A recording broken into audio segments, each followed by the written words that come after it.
Tersingkir di grup stage Piala Dunia yang lepas, Jerman perlu tebus malu.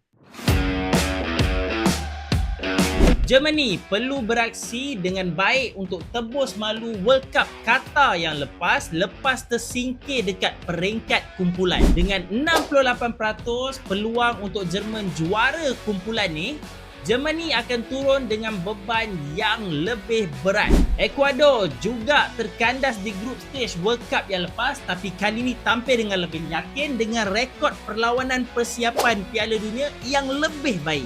22% peluang untuk juara kumpulan mungkin nampak rendah, tapi ramai percaya yang Ecuador boleh bagi saingan. Ivory Coast kembali lepas kali terakhir pada 2014 di Brazil, itu pun sekadar terkandas dekat group stage.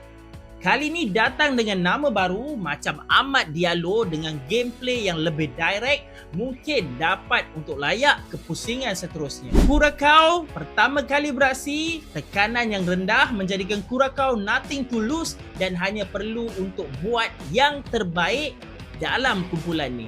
3 negara dengan rekod lepas yang hanya sekadar terkandas dekat group stage.